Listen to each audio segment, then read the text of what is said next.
Okay, so top funding mistakes for documentary filmmakers. Woo!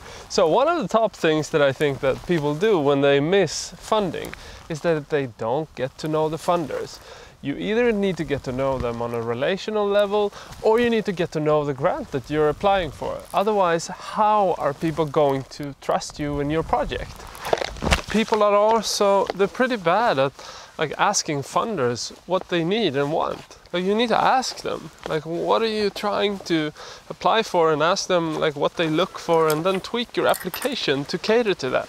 But you also need a strong team, so an experienced team that can make funders go, wow, oh, these guys, they really know how to do this. But you also need to learn the film industry. And if you don't know the film industry, then go to festivals and go to film festival markets and try to learn how it works. Like film industry understanding is crucial if you want to get funding. But you also need a track record, so make your first film and get it out there. Then try to get funding for the next one if you can't get it for this one. So I wouldn't stress that much that you don't get funding for your first film. You just gotta make like 3 films or more before you get some. Oh.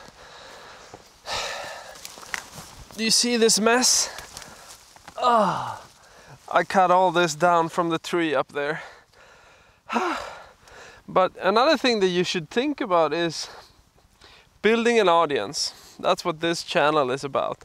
If you build an audience, getting funding is going to be easier. More people are going to want to work with you. It goes hand in hand with building a personal brand. It's important too. But just do that while I clean this stuff up.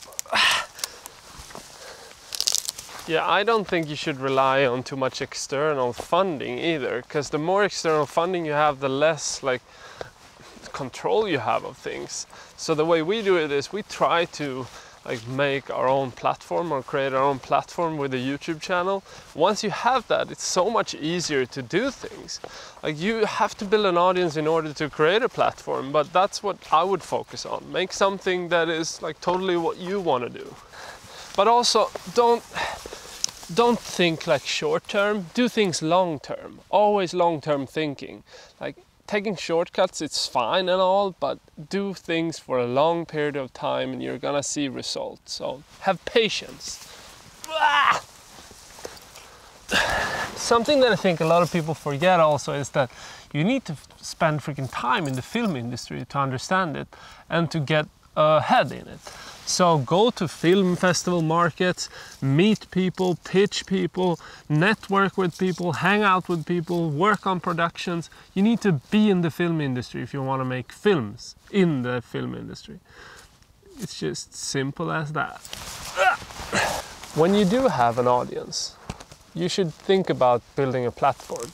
That's what all my thinking comes from in terms of this channel and everything. Everything comes from a platform thinking type of strategy. So I want to have, especially my development stage, but long term, all my funding out of this channel.